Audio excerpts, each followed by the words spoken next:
at Low Gap where Hoosier Daddy's putting on a fabulous trail magic. Looks like they've got about anything you could want. Chili, all kinds of goodies.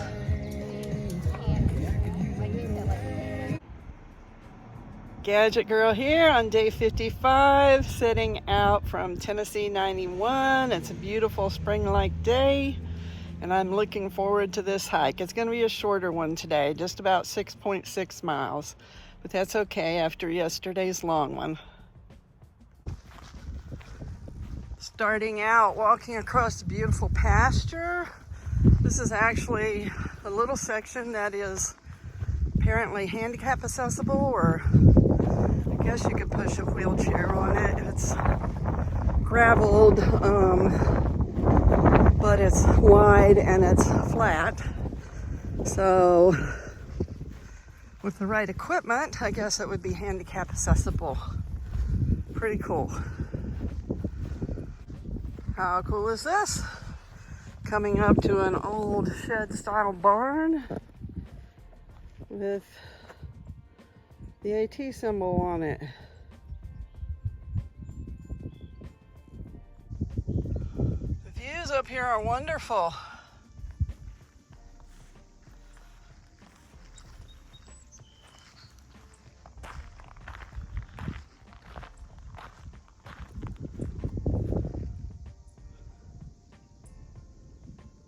Great day to be out hiking.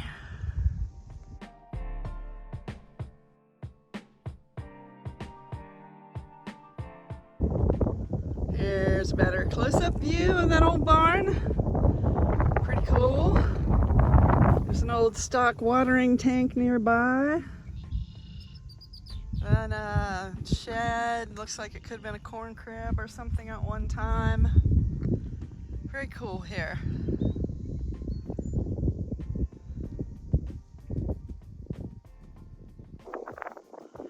After walking through two gates and past the old barn, you come over here to some good views. About 3 huge boulders and a bench where you can sit and rest. It'd be a great place for lunch. And look at the view.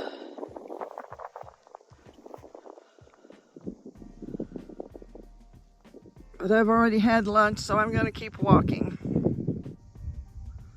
The trees are really greening up now. A lot more of them have their leaves.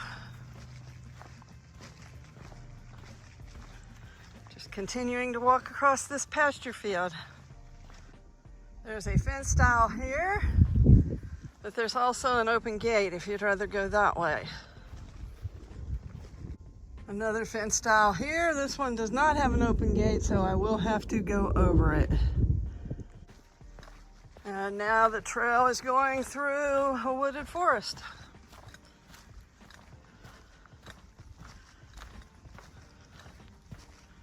It's kind of interesting how this plant grew up through a hole in a leaf, and it's kind of bunching it up. Cute little seat that somebody's built out here in the woods. Even has a back. Loads more bluets along here today.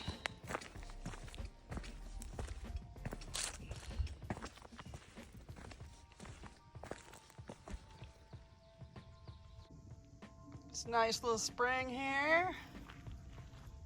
And they do have a piped area that you can get your water from. Try to keep the dirt out of it. And then there's a bunch of bluets growing up there above it. Really pretty.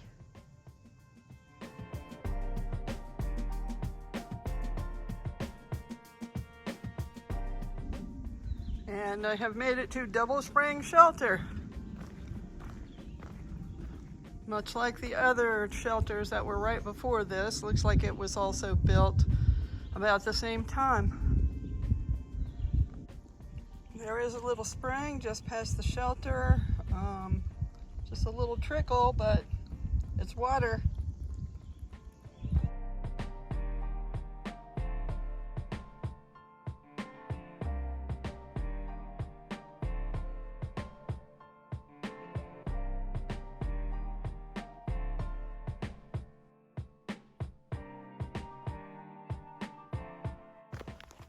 There is an abundance of this dark red trillium and trout lilies here in this section.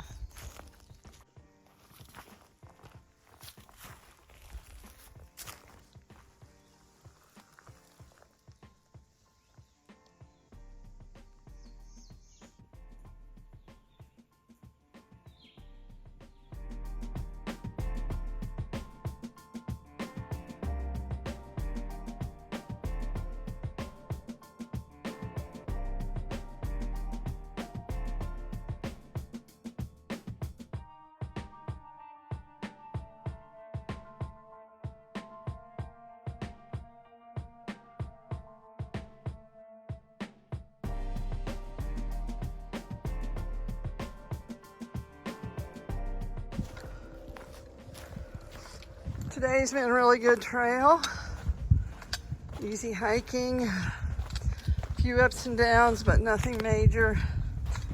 And it's very much appreciated after some of the harder climbs we've had in the past.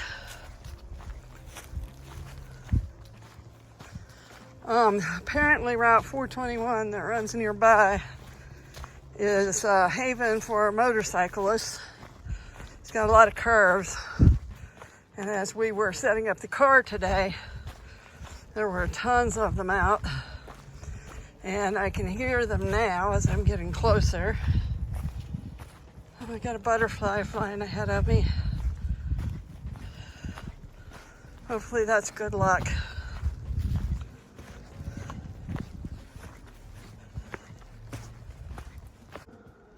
There are some partial views off to my left. Still hear the motorcycles racing up and down 421.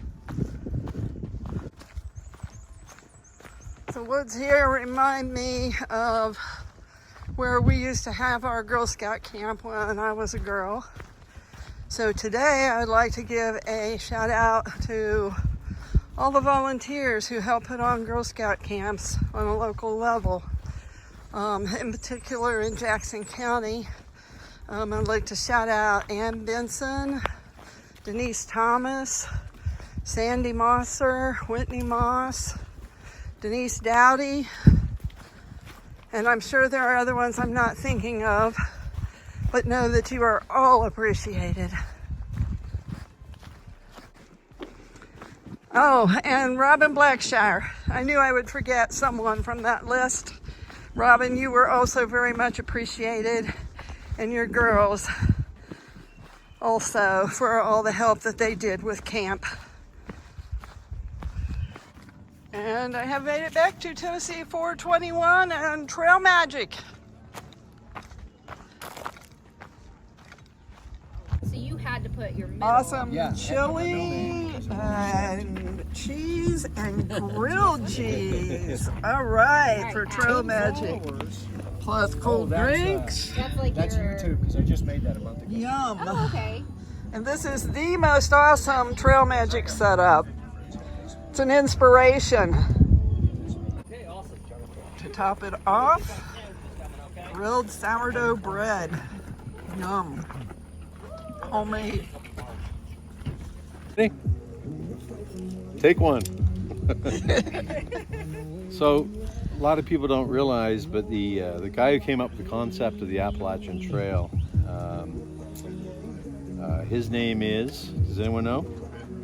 Bent Mackay. Mackay is a Scottish name. And so I was sitting around talking to a couple of friends trying to figure out how to come up with such an idea. And this is what I think happened. I think Bent Mackay was sitting in a Scottish pub, as one does, up in Maine. And he goes to his buddies, I got this great idea. I'll tell you what I'm going to do. We're going to build a trail is what we're going to do. It's going to start in Maine and go all the way down to Georgia. What a fucking great idea that is, right, lads? Make sure the kids aren't here so I can swear.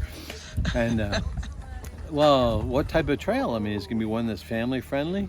Oh, no. I'm going to make sure that the fucker's going to have to climb to the top of every hill and down to the bottom of every valley. We're going to make it real challenging is what we're going to do.